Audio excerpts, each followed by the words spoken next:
Hi, everyone. This is Genetic Frontiers, a podcast about the promise, power, and perils of genetic information. Find us wherever podcasts are found and go to geneticfrontiers.org to join the conversation about how genetic discoveries are propelling new, personalized medical treatments, but also posing ethical dilemmas and emotional quandaries. I'm your host, Susanna Smith. On today's episode, I will be talking with Dr. Emily Clancher Merchant, who is a historian of science, technology, and medicine, and associate professor of science and technology studies at the University of California at Davis. Professor Merchant has written about many topics, including environmental history and the history of demography, including in her book, Building the Population Bomb. More recently, she's writing about behavioral genetics and sociogenomics. In an article that was published in the Los Angeles Review of Books called Breeding for IQ, Professor Merchant traces the core of eugenic thinking, past and present, to the pursuit of intelligence. And early in the 20th century, during the height of pre-World War II eugenics, researchers developed a number of standardized tests to measure human intelligence in an effort to identify people of low intelligence, many of whom were then classified as unfit to have children. And as we talked about in episode 6, tens of thousands of people in the United States who were identified as unfit were then forcibly sterilized. Conversely, and less often discussed, is the fact that employers, government agencies, and universities also relied on intelligence testing to categorize and sort people into jobs, career tracks, and to some degree, socioeconomic class based on their perceived abilities.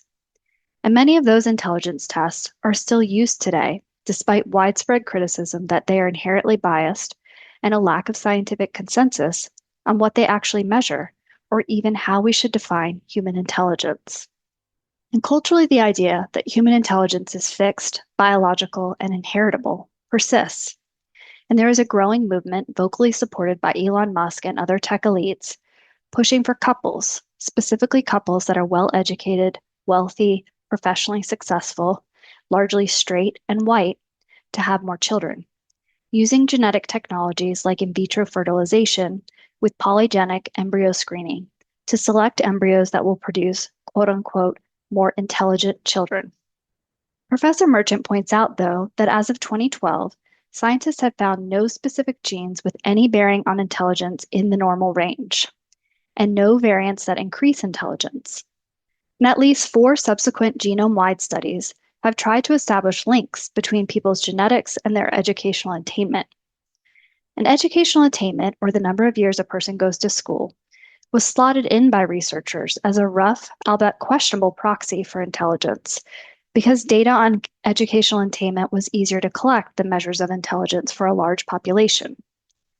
The most recent study of 3 million people suggested that among white Americans, a person's genetic propensities accounted for only 16% of variance in how many years of education the person had, and that much of this was correlational rather than causal. This means that at least 84%, and probably a lot more, of the differences in how long a person stayed in school was likely related to something other than genetics. And this is a deeply fraught area of genetic and genomic research called sociogenomics. So thank you for joining me today on Genetic Frontiers, Professor Merchant, to help me untangle some of this. Thank you for having me. So we're going to start by having you read an excerpt from the article I mentioned in the introduction, Breeding for IQ, which appeared in the Los Angeles Review of Books and is available online. Please go ahead, Professor Merchant. Thanks, Susanna. Americans today typically conflate eugenics with racism, genocide, coercive sterilization, and ableism. This popular image, however, misses 2 key features of eugenics as it has existed in the United States since its importation from England at the turn of the 20th century. The first is that intelligence, not race, has always been at the center of American eugenics. Historically, eugenics and racism have operated in tandem, but neither is reducible to the other. Eugenics attributes socioeconomic inequality, both within and between racially defined groups, to varying levels of intelligence, which it defines as a biological quality shaped largely by our DNA. The second key feature is that although the eugenics movement was responsible for the legalization of involuntary forced sterilization in a majority of US states, eugenics has depended primarily on individuals policing the gene pools of their own families, not on government intervention. But eugenics does not work by breeding smarter humans. No genetic intervention, not even polygenic embryo screening, has been shown to do this. Rather, eugenics works by naturalizing socioeconomic inequality and generating support for policies that enhance the life chances of those at the top of the social hierarchy and reduce the life chances of those at the bottom. Scientists have learned that both education and genetics are more complicated than they initially thought. As sociologists have long known, educational attainment is not a straightforward reflection of intelligence, but rather the result of a long and complex series of social interactions. Our DNA, it turns out, has been shaped by a much longer series of social interactions. Governments and social institutions, most notably the family, play an enormous role in access to education and marriage partners, forging correlations between educational attainment and genomes that show up in genome-wide association studies. Within family analysis indicates that only about 25% of the predictive effect of the most recent educational polygenic score works through biochemical mechanisms, while the remaining 75% reflects correlations between an individual's educational polygenic score and the environment in which they're raised, including their parents' income and education, and the quality of schools they attend. For this reason, individuals with low polygenic scores for educational attainment typically experience more educational success if they're adopted by well-educated parents or attend wealthier schools. Even the proportion of the effect that works through biochemical mechanisms might not actually increase cognitive function. It might instead make a person taller, which has a positive effect on education, or more attractive, which has been shown to elicit a positive response from teachers. Untangling these effects is beyond the capacity of today's scientists. Regardless, a child's socioeconomic status plays a larger role in their educational trajectory than does their DNA. Children with high polygenic scores for educational attainment but low parental income graduate from high school and college at lower rates than children with low polygenic scores for educational attainment but higher parental income. A 2023 study published in Science asked Americans whether they would consider using polygenic embryo screening to increase the chances of the resulting child's acceptance to a top 100 university if such a service were available. The science suggests, however, that whether any particular child attends a more selective university will likely have little to do with their DNA and more to do with other factors that enter into the college admissions process and with everything that leads up to it. Yet this fact has not penetrated the public discussions about polygenic embryo selection. Both advocates and critics are focused on the ethics of using genetics to increase babies' intelligence, under the assumption that polygenic embryo selection works the way that companies that sell these services claim. Advocates sometimes concede that educational polygenic scores are not terribly powerful at this point. But they're also quick to point out that such instruments will soon become more predictive as genome-wide association studies get even larger. And they point to the supposedly imminent invention of in vitro gametogenesis, the conversion of somatic cells, such as skin cells, into sperm or egg cells, which would dramatically increase the number of embryos available to a couple and thus increase the chances of an outlier at the top of the polygenic score distribution. Yet these claims neglect the fundamental finding of research in social and behavioral genomics, which is that DNA has little direct bearing on social outcomes like educational attainment and college admission. While critics warn that choosing embryos for their predicted educational attainment will further entrench existing inequalities, advocates argue that doing so is a duty. They argue that parents have a moral imperative to give their children the best brains money can buy, not just for the sake of the children themselves, but also for the sake of society.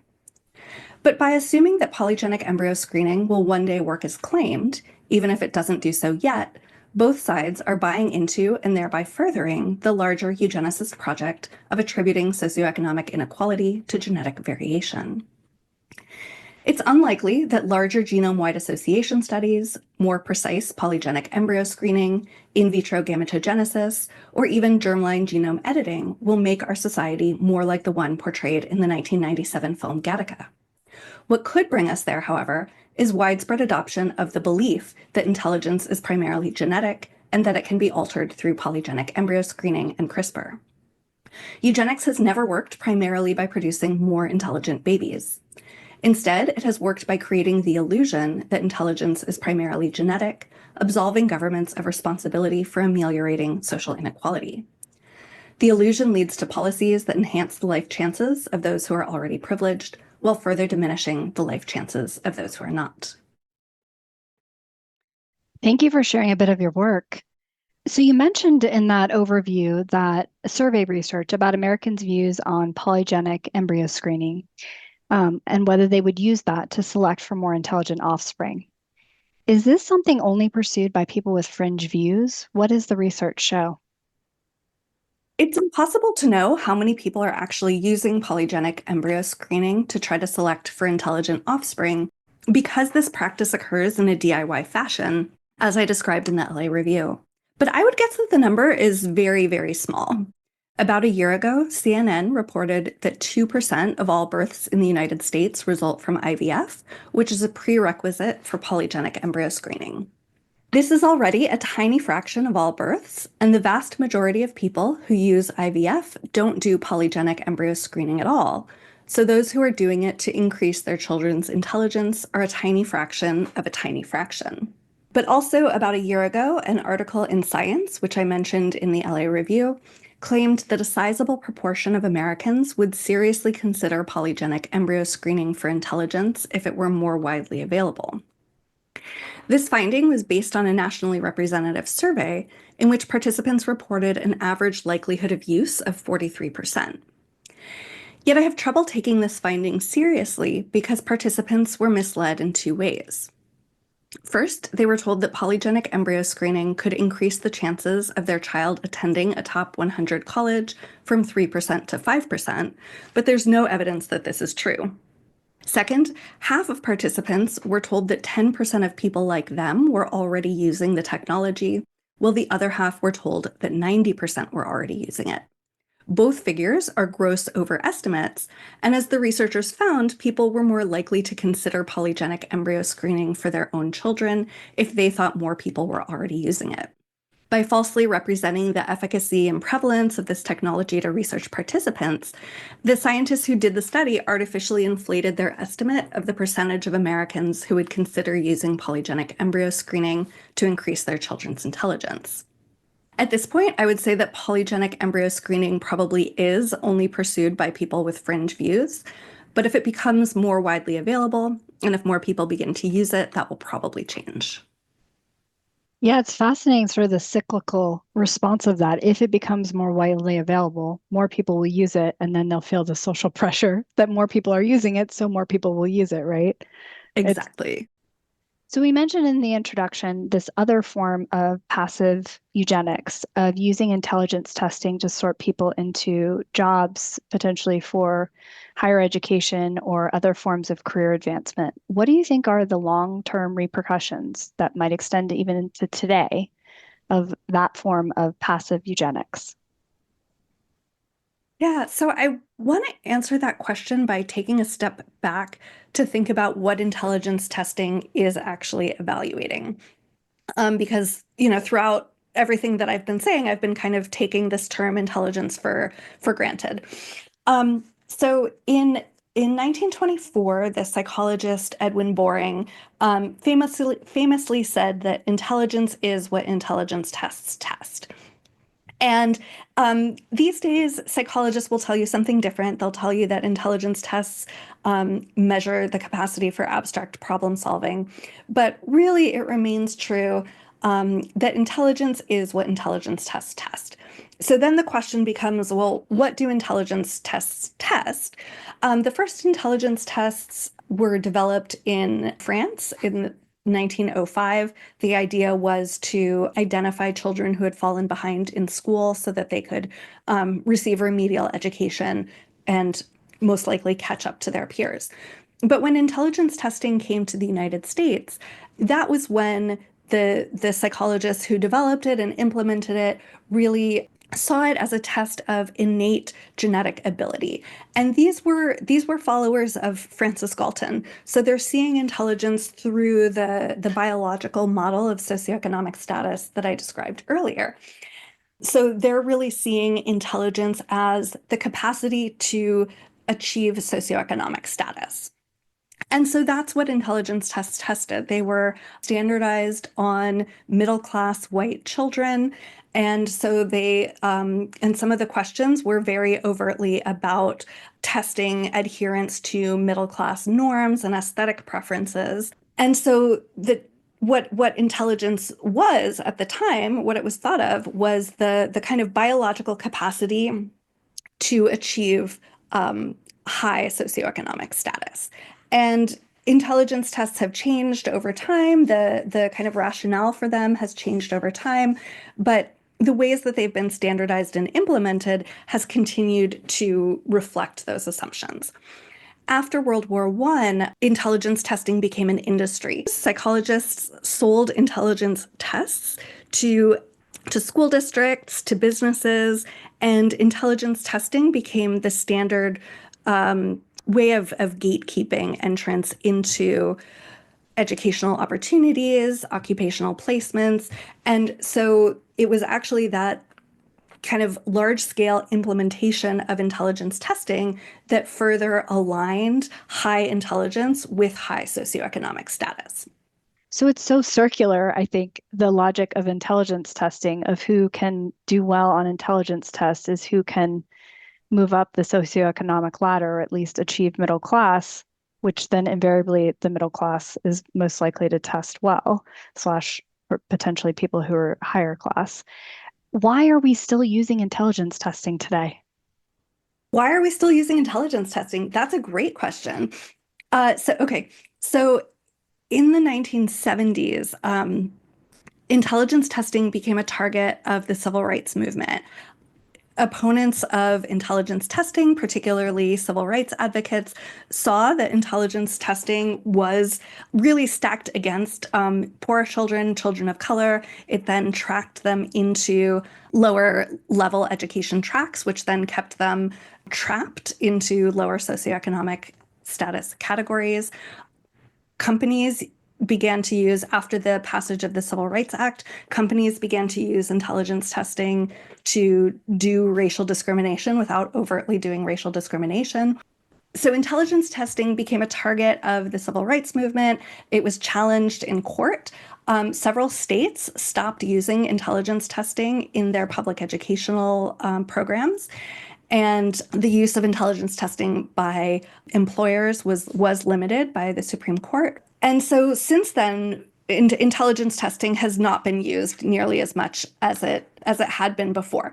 Psychologists still value intelligence testing because it correlates with educational success and later life socioeconomic status. But as we've said, it does that for very circular reasons. It does that because the way that intelligence tests are standardized, kids with higher socioeconomic status score higher on intelligence tests and then also have higher levels of educational and occupational success later in life.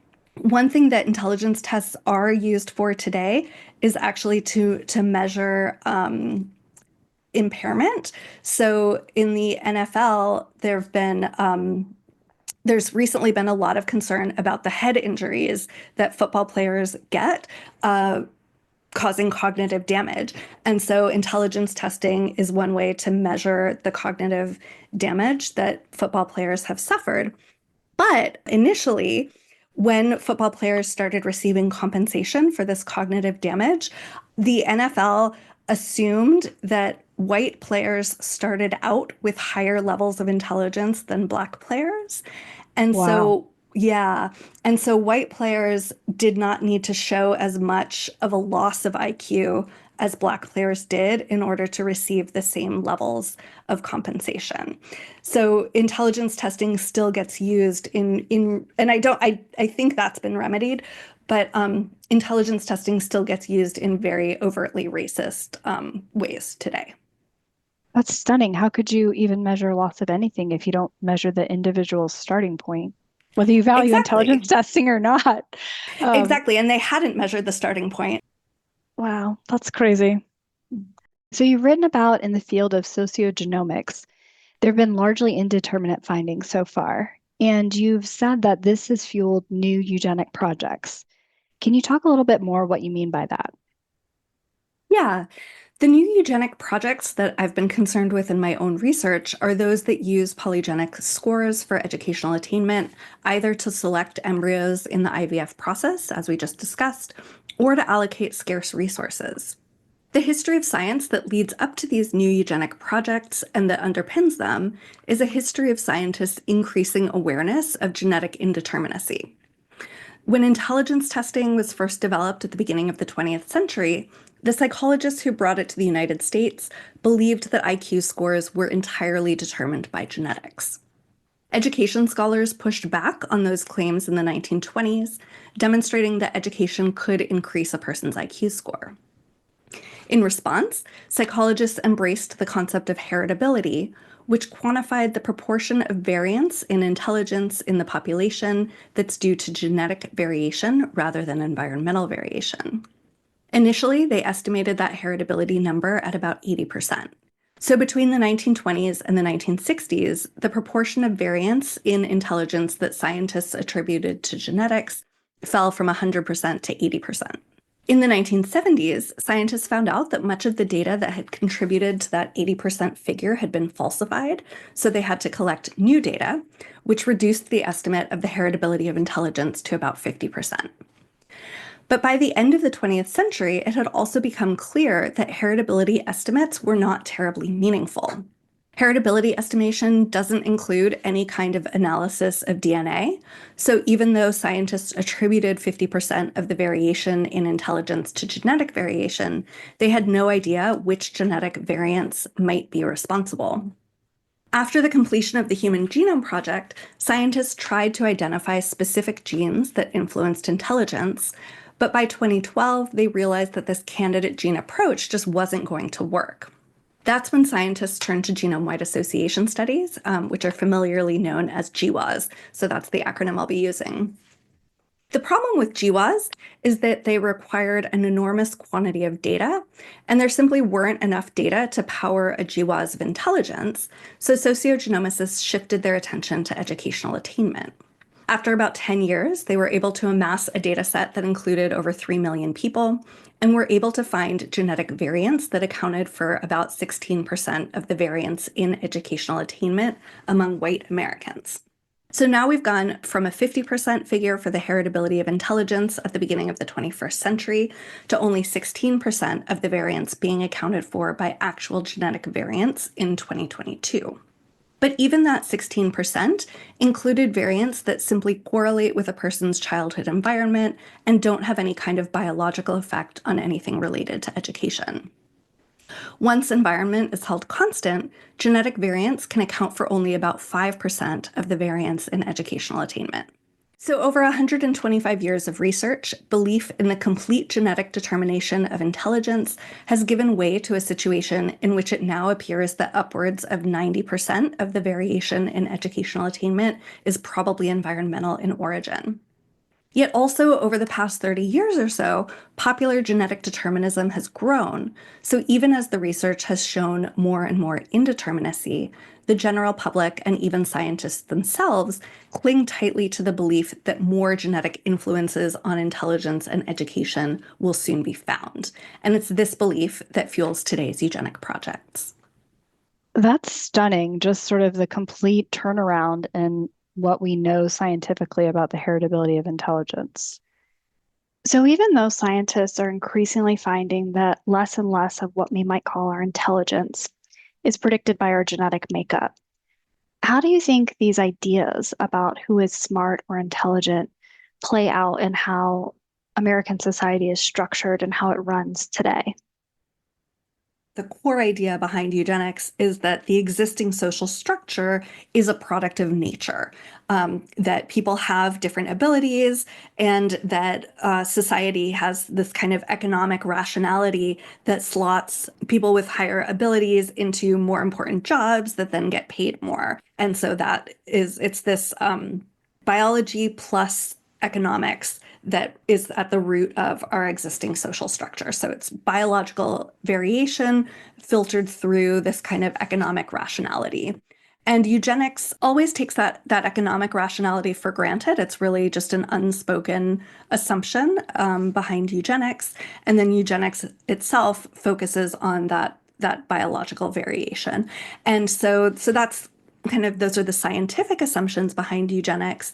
And then the kind of political or policy implications of eugenics are that the only way to ameliorate poverty or to change the kind of social structure or social hierarchy is through selective breeding to increase people's abilities. And then what would that mean for people they view at the bottom of the eugenic hierarchy in terms of their ability to initiate changes in their lives or their children's future? So the eugenic view is that there is no change except through selective breeding. And so these eugenic ideas have justified a whole range of oppressive policies, from institutionalization of people who were either poor or didn't conform to the kind of social expectations of the day. And all of these things, so now I'm talking about, 100 years ago, all of these things were attributed to low intelligence, genetically determined low intelligence, supposedly. So eugenic projects have justified their institutionalization and their forced or involuntary sterilization. And so the idea is that people who are thought to be genetically less capable either can be exploited for labor and prevented from contributing to the birth of future generations. Yeah. I mean, it's a reinforcement of social inequality through biological explanation, incorrect science, but Right, exactly. And histories of eugenics have really tended to focus on sterilization and how eugenicists have advocated for involuntary sterilization. And 32 states in the United States have had sterilization laws that allowed for the involuntary sterilization of people in certain categories, usually associated with, the technical term at the time was feeble-mindedness, which was kind of a catch-all term for low intelligence, poverty, inability to conform to social expectations. And so 32 states had laws that allowed for involuntary sterilization. And across the 20th century, over 60,000 people were sterilized under those laws. And so the history of eugenics in the United States has really focused on sterilization and on these sterilization laws as a model for much harsher laws in Nazi Germany leading up to the Holocaust, which of course involved mass murder as well as sterilization. More recently, historians have been looking at institutionalization of people deemed feeble-minded and how that also worked into the eugenic project. So institutionalization provided a means of social control. So people could be controlled through the threat of potential institutionalization, but also labor extraction. So people in institutions were actually doing the work of making the institutions run, and in some cases actually made the institutions profitable through their labor. And so historians have now started to look at the role of institutionalization. So a couple of great books that do that are Pure America by Elizabeth Catt and Fixing the Poor by Molly Ladd Taylor. And what hasn't been discussed as much in the historical scholarship is that eugenicists also expected people to internalize these eugenic norms and police their own reproduction, because sterilization and institutionalization could only really affect people at the very, very extreme end of what was considered to be a spectrum of genetic ability. And so eugenicists also work to kind of educate the public about what they believed to be the genetic transmission of intelligence and socioeconomic status, so that people could choose their family size according to eugenic principles, choose their spouses according to eugenic principles. And eugenicists also lobbied for legislation that would have produced economic incentives for wealthier people to have more children and poorer people to have fewer children. And those kind of activities have been termed passive eugenics because they were not actively promoting the reproduction of one group or suppressing the reproduction of another group. But that was a very important part of the American eugenics movement that's really been overlooked in the scientific literature. And that's really what we're seeing now in these new eugenic projects that focus on polygenic embryo screening. This is really a tool for wealthy people to have more children, but also to supposedly increase the intelligence of the children that they have. And so people who think it will work worry that it will increase the class divide by actually increasing the intelligence of people who are already wealthy. So I want to back up to eugenics a bit and just pick your brain about something that I noticed during my graduate education, which is that in many history classes today, including the one I took on medical history, you might get the impression that eugenics fell by the wayside in the United States after World War II. But in your view, what actually happened? Yeah, so the American eugenics movement experienced a generational split in the 1930s. The older eugenicists aligned with Nazism and race science, but the younger generation didn't. Younger eugenicists recognized that the kind of intra-European racism at the heart of Madison Grant's 1916 book, The Passing of the Great Race, and at the heart of Nazi population policy, had begun to fall out of favor in the United States after the passage of the 1924 immigration restriction laws. So these younger eugenicists tried to purge the American eugenics movement of overt racism in order to maintain popular support for eugenics. And again, this is why it's important to distinguish between eugenics and racism and between biological classism and genetic racism. If we conflate eugenics with racism, then we fall into the trap of classifying what the younger eugenicists were doing as not eugenics, but it very much was.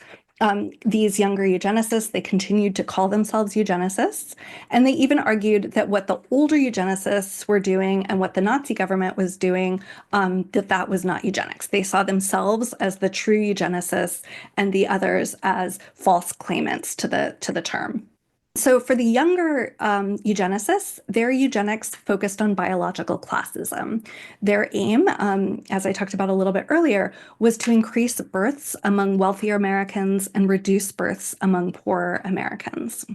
They never disavowed involuntary sterilization, but they increasingly focused on efforts to get Americans to internalize eugenic norms and conduct their reproductive lives accordingly, just as polygenic embryo selection does today.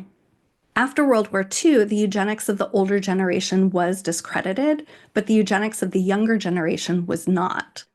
We often hear that eugenics disappeared from the United States after World War II because organizations like the Eugenics Record Office and the Human Betterment Foundation closed. But the American Eugenics Society, which was by then in the hands of the younger eugenicists, continued without changing its name until 1972. During the 25 years between the end of World War II and the organization's name change, the American Eugenics Society remained reputable, and it contributed to the development of new scientific fields, including demography, medical genetics, and behavior genetics. It was only in the 1970s that eugenics became indelibly linked to racism and the Holocaust in the American popular imaginary. So, how would you describe how eugenics functions in American society, let's say since 1945 forward, or even since 1970 forward? So between 1940 and 1970, eugenics, the word was still quite reputable. Scientists still used it to describe what they were doing. These are scientists who largely disavowed racism.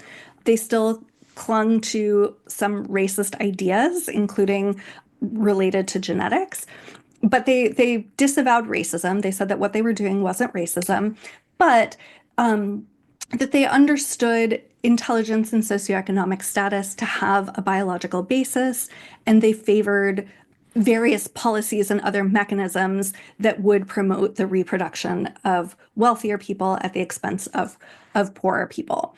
And then in the 1970s, largely as a result of the civil rights movement, eugenics came to be understood as inseparable from racism. So these scientists who had said, I'm a eugenicist but not a racist, that position was no longer tenable. And so it was really after the 1970s that eugenics became a very fringe view. Scientists who had previously aligned themselves with eugenics stopped using that word. And this was actually very convenient for people who continued to advocate biological classism because they could say, oh no, we're just talking about socioeconomic status. We're just talking about differences between individuals, not differences between racial groups. So what we're doing is not eugenics. Eugenics is racism, it's group level inequality. It's ascribing group level inequality to biological difference. And so biological classism was able to escape that label. And, the history that leads up to polygenic embryo selection also includes the history of assisted reproductive technologies, which I haven't been talking about. But reproductive medicine was across the 20th century very closely aligned with eugenics.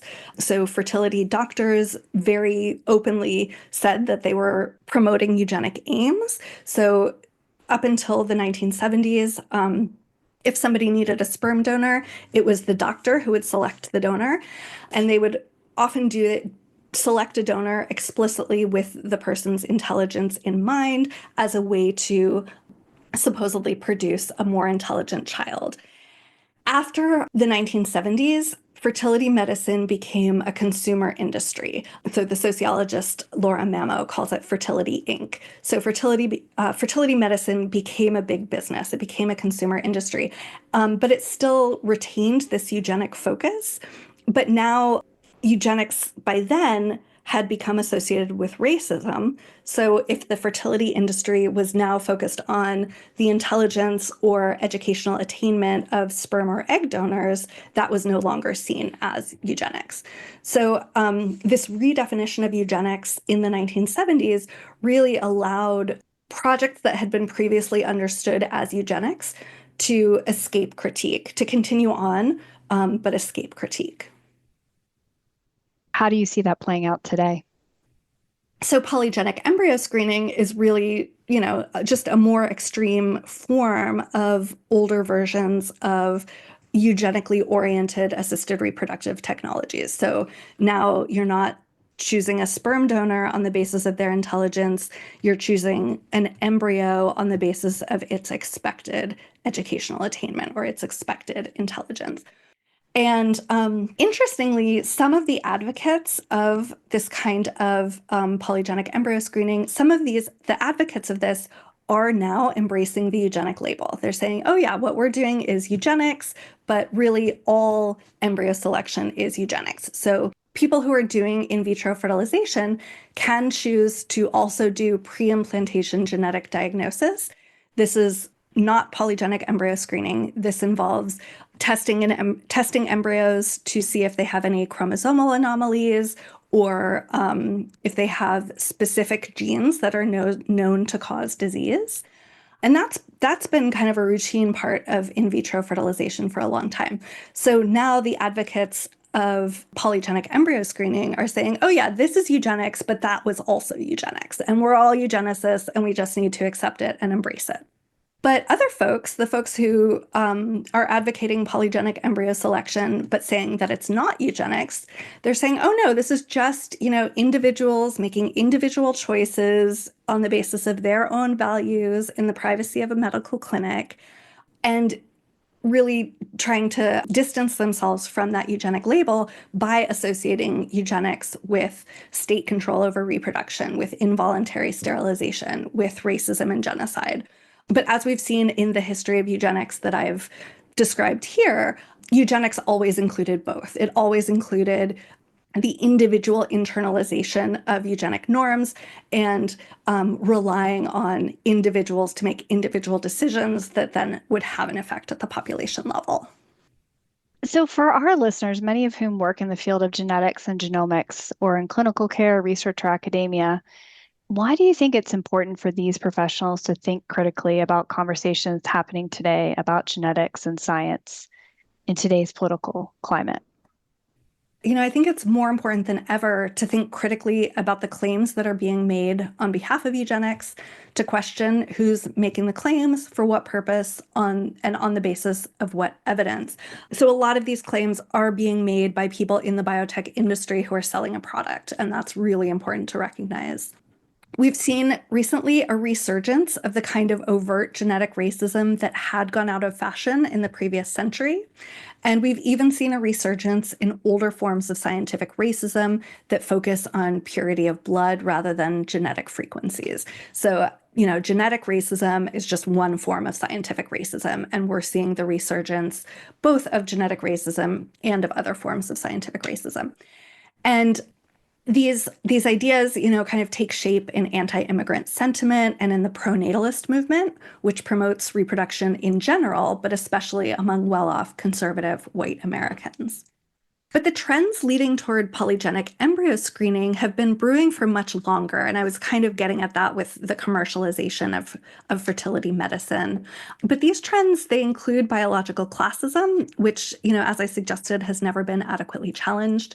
It includes popular genetic determinism, which was fueled by the Human Genome Project of the 1990s. And it also includes the rise of the biotech industry, which orients science toward the production of consumer products like direct-to-consumer genetic testing and polygenic embryo screening.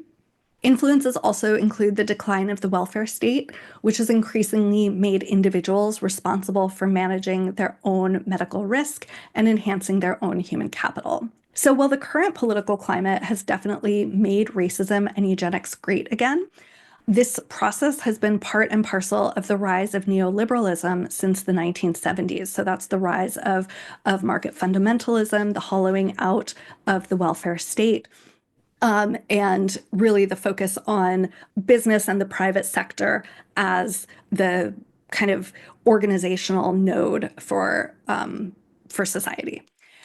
And science and medicine have never been independent of political, social, and economic institutions. So it's really important for scientists and medical professionals to understand the embeddedness of their own practices in those larger institutions. Thank you, Professor Merchant, for joining me today on Genetic Frontiers. Oh, sure. Thank you, Susanna. It's been great talking to you. For anyone listening who would like to learn more about Professor Merchant's work, please go to our website, which is emilyclanter.com, and it's linked to in our show notes. Genetic Frontiers is co-produced by Brandy Mello and by me, Susanna Smith. Music is by Edward Giordano and designed by Abhinav Chauhan and Julie Weinstein. Thank you for listening to this episode of Genetic Frontiers. Connect with us at geneticfrontiers.org or on Instagram and LinkedIn at Genetic Frontiers to continue the conversation.